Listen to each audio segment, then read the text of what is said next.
Hello, my good people. Eric here. And I have just watched The Witcher for the third time in preparation for the new season.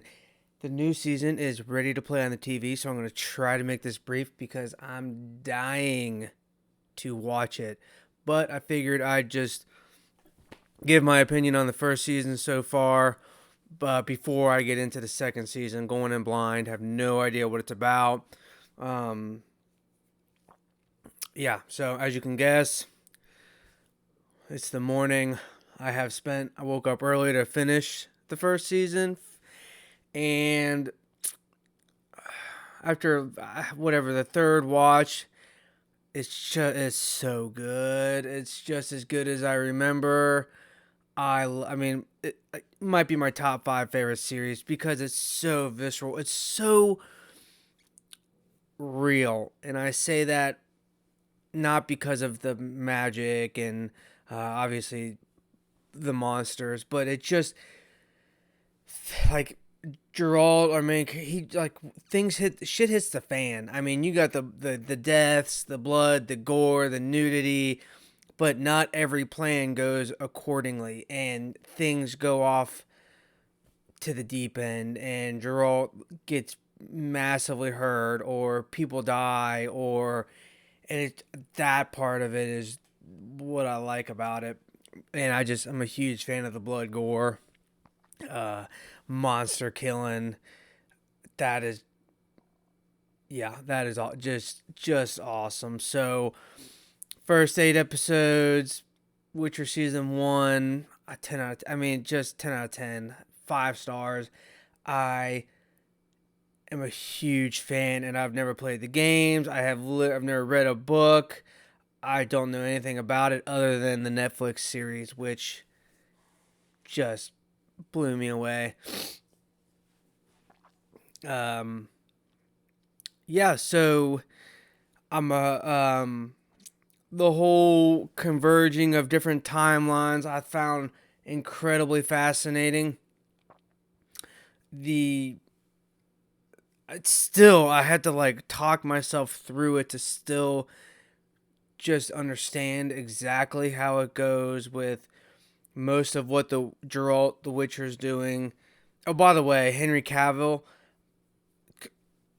he is the Witcher. I mean, he was born to play the Witcher. This character, like, I don't know how close he's come to the game, but like that's him. I mean, just was born for this role.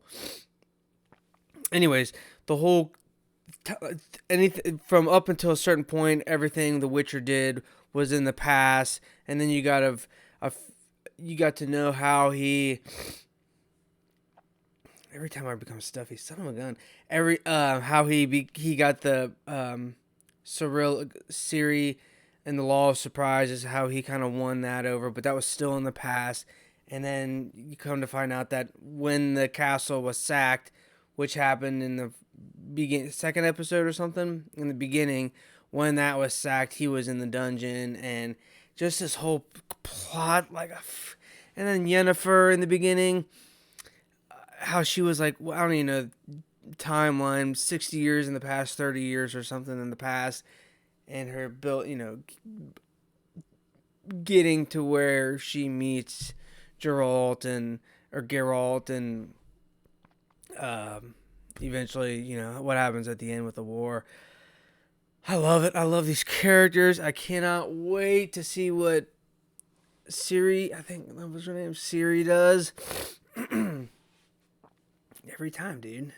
Um, I cannot wait. Like what her power is, how Geralt's gonna train her, teach her, whatever this wolf and cub duo is gonna do, and if they meet up with Yennefer and she kind of becomes like a parent figure, like she's wanted, or just another powerhouse. I don't even know where she's at. If she's dead or alive, I have no idea. So, I'm dying to watch the second season here. But I think what really made this become my favorite series was probably the absolute horror of episode 3, just when Yennefer finally just made that unbelievable choice and became a beauty at the sacrifice of her youth. Like, oh my lord. And they showed, on the same, on this other side of the coin, you got that Striga who's was a cursed fetus, and just this whole balance of themes. And that's with every episode. The I'm just gonna rattle off stuff I like, because the Bard and his themes and his music and so far making The Witcher popular. But The Witcher's not unyieldingness, but how he only kills monsters, doesn't make choices except for when he does, but chooses not to kill as well. And just, he's got his own set of morals. And I love, like, it just reminds me of, like, the dragon episode with the dude being the golden dragon. That's just, yeah, it's a good show. I mean, just there's a lot of themes, and